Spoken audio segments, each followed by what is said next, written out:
Hamas is seeking to incorporate its 10,000 police officers into a new US-backed Palestinian administration for Gaza.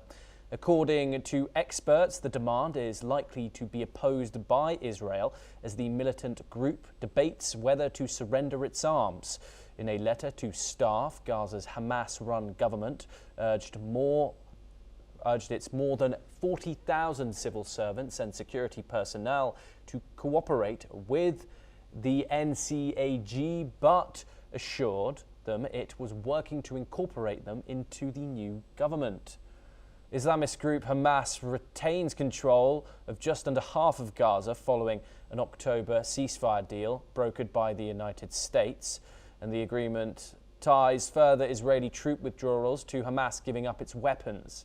The 20-point peace plan to end the war, now in its second phase, calls for the governments of Gaza to be handed to the National Committee for the Administration of Gaza, a Palestinian technocratic body with US oversight that is meant to exclude Hamas. Major General Sawatch joins us once again. There were talks, of course, when this deal was being signed, that Hamas leaders would get amnesty. However, that wasn't inked in the deal that was signed. Disarmament, however, for phase 2 was, with Hamas mulling over if they are going to partake in that step. Of course, that's a huge goal for Israel for that to happen. But this update here, is Hamas seeking to enter a new administration really a step towards moderation or a tactical move to retain power in the enclave? You know, the point is, as far as this peace plan is concerned, now the first phase has been implemented where the ceasefire has taken place and the hostages have been exchanged. And wherever the hostages have died, the last rites has been also done, as well as their bodies have been sent back. Now the question comes in phase 2 and phase 3. What is the phase 2? One is that now the administration has to be handed over to the National Committee of Administration Governance. Now this is where the administration will be taken care of it. But what is basically Hamas is saying that it's about 40,000 policemen as well as the service personnel which were looking after the administration, they must be retained. Now that will not be liked by Israel. Israel is not going to accept it.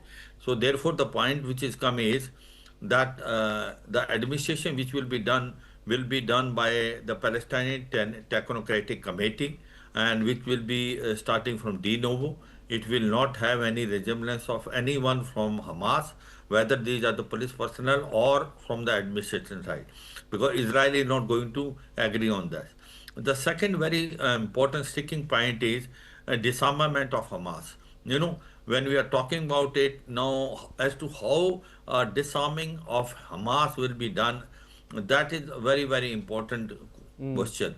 Because if Hamas is not disarmed, then it will be very difficult to administer the Gaza. And who will disarm it?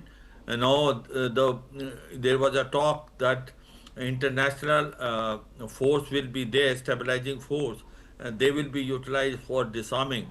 But that was also overruled because most of the Muslim countries were part of international stabilizing force, including Pakistan, and they were refusing that they will not able to disarm Hamas. So the question comes, the sticking point is basically as to how will you disarm Hamas, and if Hamas is not disarmed, then if you think the peace has come back in Gaza, it may not be correct statement. So that's very important. Second thing is the Hamas still control 50% of Gaza, and they want this new administration which is coming to administer. They must have their own people, especially the police personnel and their administration, which is not going to be accepted by Israel. So this is what it is happening. Let's see how things unfold.